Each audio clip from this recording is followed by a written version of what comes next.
የየማኑ ዘለቀ አሰቃቂ ግድያ በእስራኤል የፍትህ ያለ የሚሉት ቤተሰቦችና ያልተጠበቀው የፍርድ ቤት ውሳኔ።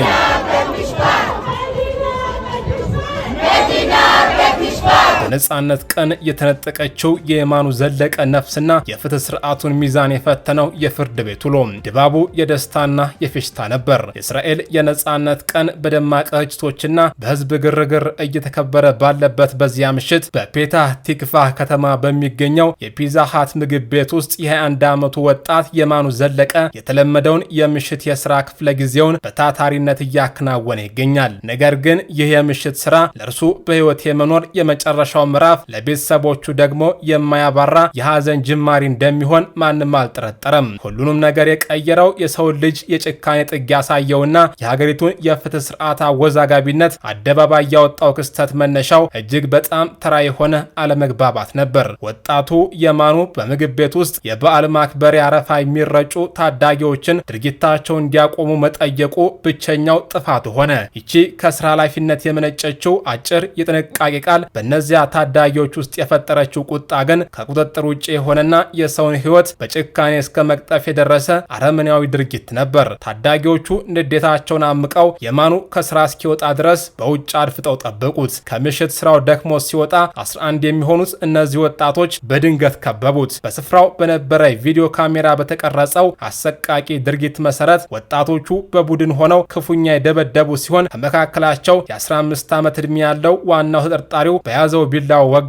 የማኑ ተወግቶ መሬት ላይ ከወደቀ በኋላም እንኳን ጭካኔ የተሞላበት ድብድባቸውን አላቆሙም ነበር። ቢላው ወሳኝ የሆነ የደም ስሩን በመበጠሱ ምክንያት ከፍተኛ ደም የፈሰሰው ይህ ምስኪን ወጣት በማግስቱ ሆስፒታል ውስጥ ህይወቱ ሊያልፍ ችሏል።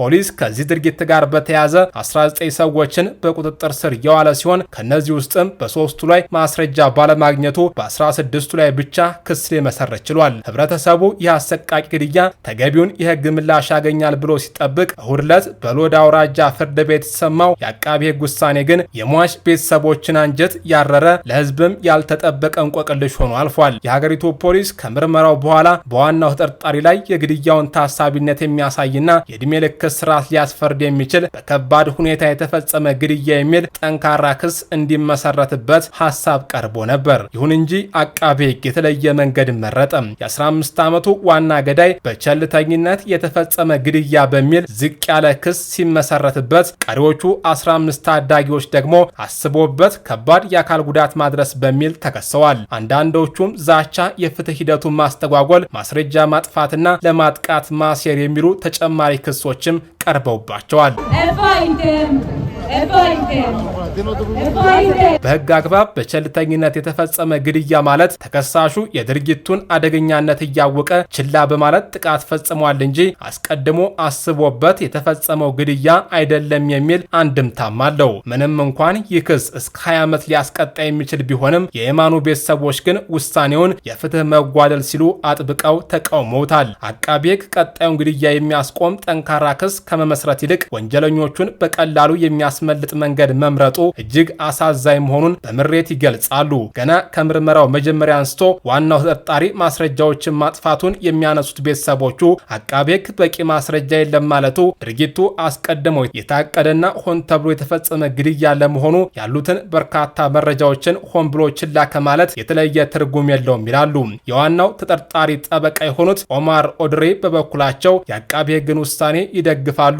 ይህ የክስ አይነት የሚያሳየው የተፈጠረው ድርጊት ድንገተኛ ግጭት እንጂ ቀድሞ የታቀደ ግድያ ለመሆኑ ነው ሲሉም ለደንበኛቸው ተከራክረዋል። የዚህ ጉዳይ አሳሳቢነት የየማኑን ቤተሰቦች ብቻ ሳይሆን መላው ማህበረሰብ ያነጋገረ ነው። ከፍርድ ቤቱ ቅጥር ግቢ ውጪ የተሰበሰቡት የፍትህ ፈላጊ ሰላማዊ ሰልፈኞች አቃቤ ህግ ወንጀሉን አቅልሎ ማቅረቡን በመቃወም ከፍተኛ ድምጻቸውን አሰምተዋል። ለየማኑ ፍትህ እንፈልጋለንና እነዚህ ወንጀለኞች የሚገባቸው የዕድሜ ልክ እስራት ነው እያሉ ሲጮሁ፣ አንደኛው ሰልፈኛ ያነገበው ቅጣት ማጣት የልጆቻችንን ደም ያስከፍለናል የሚል መፈክር የብዙዎችን ስጋት ጠቅልሎ የሚያሳይ ነበር።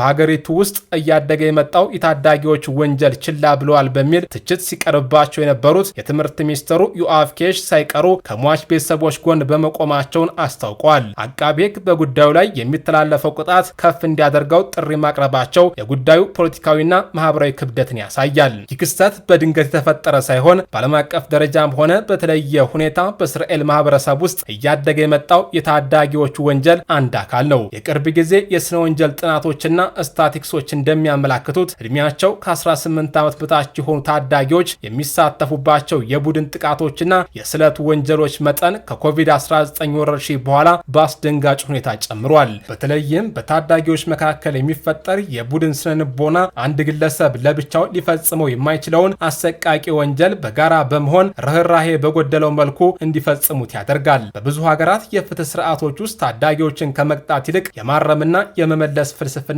ይዘወተራል።